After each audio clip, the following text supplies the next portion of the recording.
Problem number 6, we did in class together, but if you are absent, this is a good problem to understand how to do. And the reason why is because, one, we've got a current that is changing with respect to time. And you can see that if gamma is a constant, then as time increases, so will the current. So that's a good formula to kind of have handy. The wire is in the same plane as the square loop of wire with side A, and the loop is placed at a distance d below, and the loop has a resistance R. So the first thing we have to do is develop an expression for the magnetic field of the straight wire as a function of time. Right off the bat, I know that based on Ampere's law, so let's actually use Ampere's law. We know that enclosed integral of B dot ds is equal to mu naught I. So we are going to, and this is I enclosed, which means if we were to draw a loop kind of coming out of the page in a 3D fashion, we would be able to find the magnetic field at some arbitrary distance r. So in this scenario, we've got our magnetic field, the enclosed integral of that loop is the full circumference of 2 pi r, and then the I enclosed is the equation gamma t. So the function, and this is a function of t because it's changing over time, is mu naught gamma t over 2 pi r. So right here, we can see, based on this arbitrary r, that the magnetic field is not going to be uniform, which is usually what we work with. In fact, and we know this based on using Ampere's law for the magnetic field of a wire in general, is that the magnetic field is always larger the closer you are to the wire, and then it gets smaller as you move further and further away. So the size of those X's show that we have a magnetic field going into the board, which I hadn't talked about, but right-hand grip rule, hopefully you could already see that that is the direction of the magnetic field induced by this current going through the wire. Okay, so we've got an equation, and notice the equation is a function of t, but it's also a function of r, because again, magnetic field changes as it moves further and further away from the wire. This is our answer to part A. Part B says determine the net magnetic flux in the loop as a function of time, and the flux is equal to BA cos theta. We only have one loop, and cosine theta is 1 because the normal and the magnetic field are parallel.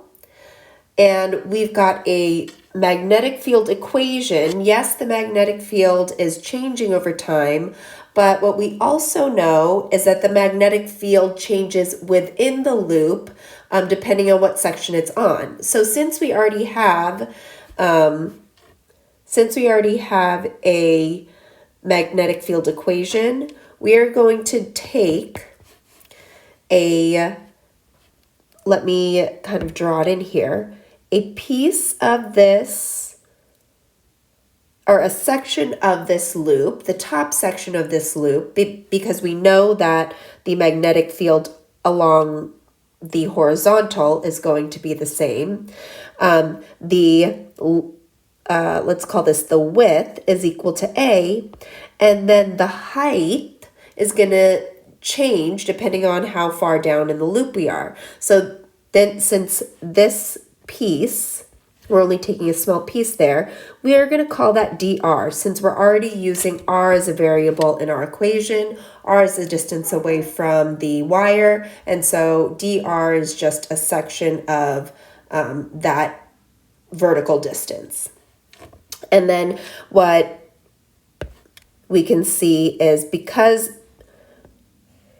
it changes, we know that as we move through this section down to the bottom, our magnetic field starts high and then it decreases down to the end.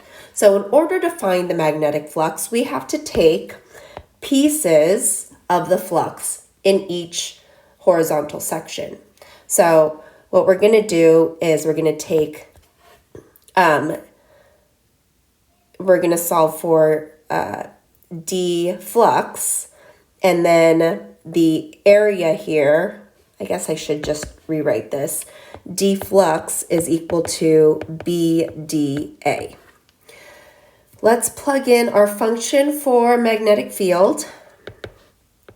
Mu naught gamma T all over 2 pi R.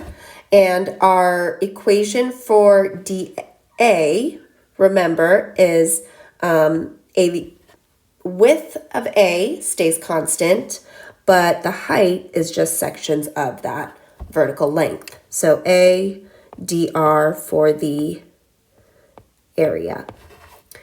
And then from there, we're going to integrate. We've got d flux is equal to mu naught gamma T over 2 pi, and I'm just pulling out all the constants. And then we've got our function 1 over r dr, which we can integrate. So we're going to integrate the left side, we're going to integrate the right side, and look at your scenario. When we integrate, we're starting at the top of the loop, which is D, and we are going to integrate all the way through to the bottom of the loop, which is D plus A. And so when we integrate R, we get the natural log. I'm just going to focus on just this part, and we'll plug in that crazy constant in the end. So we've got ln of D plus A minus ln of D, which is ln D plus A over D.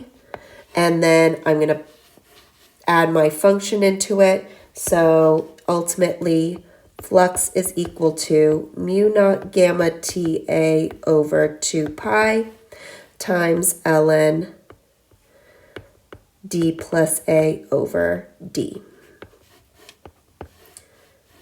All right, next problem is indicate the direction of the induced current in the loop. So one thing we want to think about is that the flux is increasing as time increases. So B is proportional to T. Same thing, current is increasing as time increases. Current is directly related to magnetic field, and therefore our change in magnetic field is going to increase. So since the magnetic field increases and our induced current wants to oppose that increase in magnetic field, we need to create a current that has a magnetic field coming out of the page. So let me use a different color. We want a magnetic field coming out of the page, and that would be a counterclockwise direction. And I've got a lot of kind of symbols happening here, so let me erase some of these. So counterclockwise direction, it's going to go left, down, right, and up. And that gives me out of the page in the center. Okay, counterclockwise.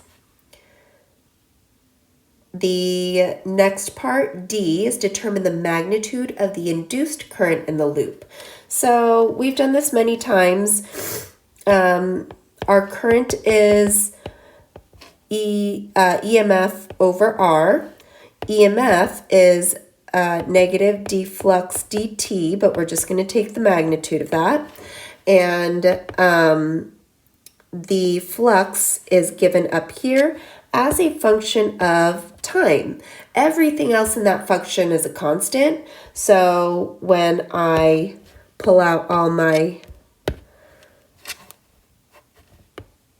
constants, oops, I don't want the t as part of it. So mu naught gamma a over 2 pi ln d plus a over d, I will take my constant out and okay, the derivative of t is just 1. It's the constant that is multiplied by t, which in that case is 1. So what we end up here is an EMF of just all of this without the t, and then our current is all of that divided by r. So I'm just going to take this function and put an r underneath over 2 pi r, and then everything else stays the same, and the t ends up canceling out. So here's my current. The last piece is to determine the direction and magnitude of the magnetic force on the loop as a function of time. So first thing we're going to do is determine the equation for magnetic force. So FB is equal to, since it's a wire, ILB. And when we look at this, we know that the force on each side of the wire is going to be different. So for example, if my force at the top of the wire with a magnetic field going into the board, I'm going to experience a force pointing down. When I'm on the side, I experience a force pointing in, and when I'm at the bottom, I'm experiencing a force pointing up. Now, what I want you to notice is that because force is a function of magnetic field and the magnetic field isn't uniform, the left and right side, even though it's changing all the way down, it's still going to be equal and opposite. But, so I'm going to delete those. How do I delete just the arrows? Okay, so I'm going to delete the arrows.